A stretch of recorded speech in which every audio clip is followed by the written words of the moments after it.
Eh bien bonsoir à tous et à toutes les amis, supporters, supportrices parisiens, parisiennes, supporters, supportrices d'autres clubs, amoureux, amoureux du football, bienvenue à vous. Les amis, écoutez, on se retrouve pour une petite vidéo. Aujourd'hui, on va évoquer 3 sujets. L'officialisation par le Paris Saint-Germain du retour de Xavi Simons, qui est donc aussi officialisé du côté de Leipzig en prêt, comme c'était prévu. Et puis ensuite, la déclaration de Nasser, l'interview et la déclaration de Nasser assez forte devant les joueurs, tout ça. On va en parler vite fait, et les rumeurs de transfert de Verratti qui intéresserait l'Atlético, et l'Atlético serait prêt à mettre 80 millions d'euros pour Verratti. J'aimerais en parler parce que ça fait quand même pas mal débat, les rumeurs de départ sur Verratti. Voilà.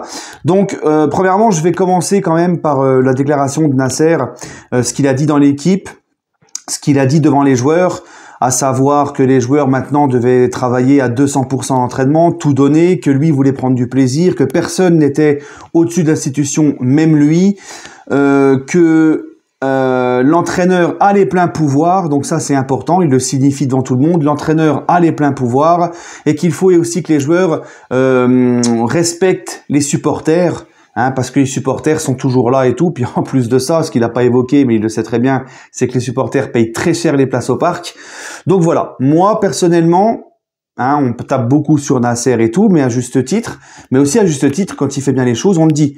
Là, l'interview qu'il a fait, l'intervention qu'il a fait aussi devant le groupe, il était présent, il avait entraînement, il leur a dit tout ça.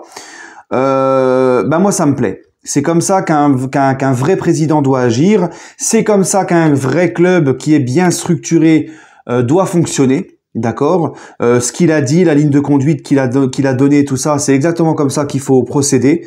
Maintenant, les gars, faut joindre les actes aux paroles, parce que là, pour le moment, c'est que des paroles. Et maintenant, on veut les actes, d'accord.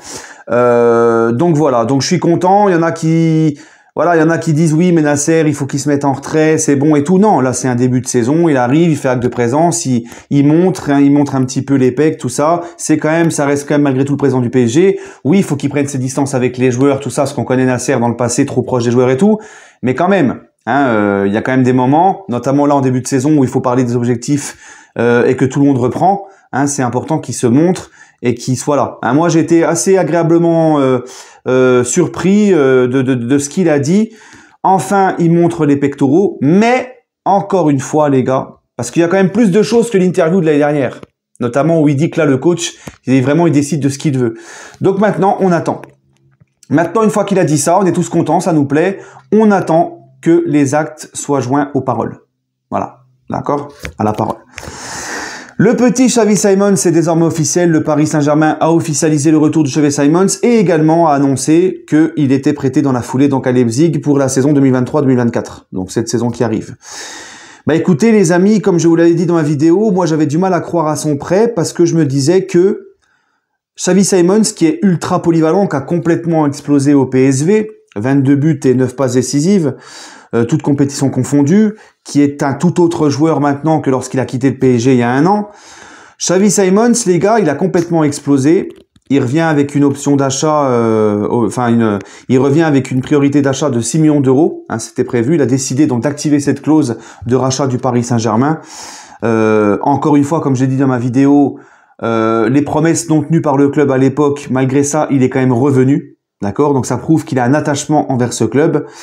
Mais moi, je me disais, Xavi Simons, le niveau qu'il a atteint là depuis 1 an, il est ultra polyvalent. Il peut jouer 9,5, il peut jouer 10, il peut jouer sur les côtés, il peut même jouer relayeur.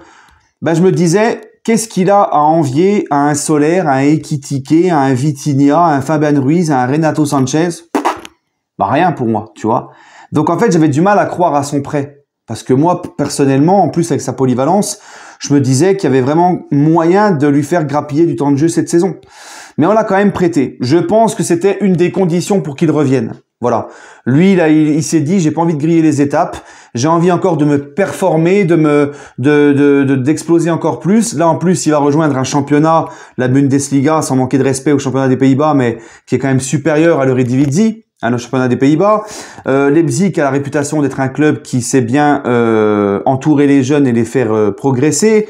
Il va jouer la Ligue des Champions avec Leipzig. Donc, c'est vrai que c'est quand même un très bel endroit pour évoluer. Et son objectif, c'est de justement, je pense, encore prendre du galon et revenir fort au PSG pour être vraiment, par contre, définitivement au PSG dans un an. Voilà. Et s'imposer. Donc c'est tout à son honneur. Vraiment, c'est tout à son honneur. On voit que ce garçon, il a la tête sur les épaules, il veut pas griller les étapes. Donc moi, je comprends parfaitement son prêt pour toutes les choses que j'ai évoquées. Maintenant, le souci, les amis, c'est que là, maintenant qu'il est prêté à Leipzig, Xavi Simons, j'espère que ça veut dire que le PSG a prévu quand même de bien recruter. Parce que si on m'explique que Xavi Simons, il est prêté, mais qu'on repart avec du Vitinha, du Renato Sanchez, du Fabian Ruiz, tu recrutes pas au milieu, du Soler et du Ekitike, bah moi je comprendrais pas. Voilà. Je pense sincèrement que ça annonce l'arrivée de joueurs encore importants au Paris Saint-Germain. Voilà. Je l'espère en tout cas. Seul l'avenir nous le dira et on pourra juger que le 1er septembre. D'accord? Voilà. Bref. En tout cas, maintenant, Marco Verratti. Marco Verratti, le petit Thibou, le petit Hbibou, le petit Hlou, le chouchou à tout le monde, là. Hein? Ah, j'en vois déjà, là, sur les réseaux, là, depuis hier, ils sont là. Marco, non! Oh, si on vend Verratti, le club, il est mort! Qu'est-ce qu'on va devenir sans Verratti? Oh! Je t'en mettre une, moi! Je vais te remettre les idées claires! Hein? Faut arrêter, ces gars-là, là! Ces supporters tu sais, les mecs, ils sont là toute la journée, tout le temps, ils sont là. Ouais, les dirigeants, ils dorlotent trop les joueurs dans le sens du poil. Et dès qu'on veut vendre un joueur, c'est quoi ces mecs? C'est quoi ces supporters? C'est quoi ces serpillères devant les joueurs, là? J'ai jamais vu ça, moi. Est-ce que tu vois ça dans les grands clubs européens? Écoutez, les gars, Verratti va avoir 31 ans. D'accord? Les 2 dernières saisons là qu'il a faites, surtout celle de l'année dernière, c'est vraiment, mais alors vraiment très très très limite. Son niveau pour moi a baissé. Ça fait 2 ans qu'il régresse, le garçon. On sait qu'il a une hygiène de vie qui n'est pas très stable. On sait qu'en plus de ça, il a une hygiène de vie qui n'est pas très stable. On sait qu'en plus, au niveau des blessures, il est pas très fiable non plus parce qu'il est très souvent blessé. Au bout d'un moment, 31 ans, s'il y a une bonne offre, eh ben oui, je m'excuse, moi le premier, président du PSG, s'il y a une bonne offre pour Verratti à 31 ans en pleine régression, je le vends. Et ceux qui me disent, ouais mais c'est notre meilleur milieu, bah il est là le problème. Il est là le problème. C'est que Verratti, qui n'est même plus, je tiens à vous le signaler, qui n'est même plus titulaire ces derniers temps en sélection italienne, où beaucoup lui sont passés devant dans la hiérarchie, Verratti, les gars, il est là le problème. C'est que le problème, c'est que c'est ton meilleur milieu de terrain, Verratti. Donc là, il y a un souci.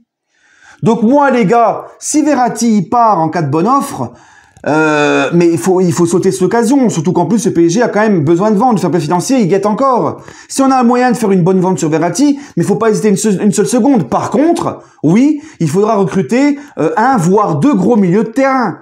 Parce que même si Verratti reste au PSG, et moi j'ai aucun souci s'il reste, c'est vraiment pas un souci. S'il reste et tout, il y a pas de souci. Il peut avec Luis Enrique faire une meilleure saison, être mieux et tout. Mais les gars, quoi qu'il arrive, même si Verratti reste, tu seras obligé, d'accord, de recruter au moins un gros milieu.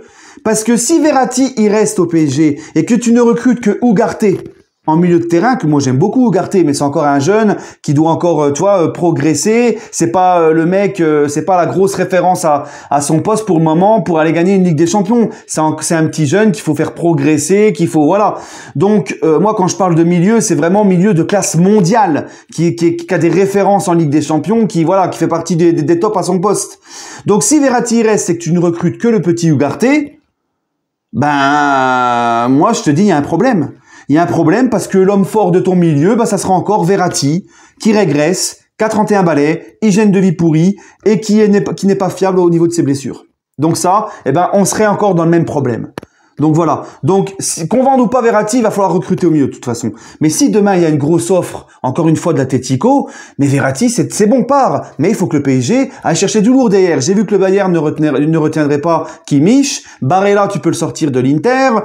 Pourquoi pas De Jong du Barça? Je sais pas, moi je te donne. Les gars, au bout d'un moment, faut arrêter. Moi j'en ai marre des gens qui pensent que quand ils parlent de Verratti, tu les entends, t'as l'impression ils parlent de Xavi là.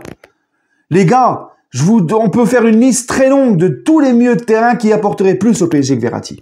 Voilà. Donc si demain il y a une offre intéressante après tout ce que j'ai évoqué, moi je le vends et je vais chercher des gros milieux de terrain.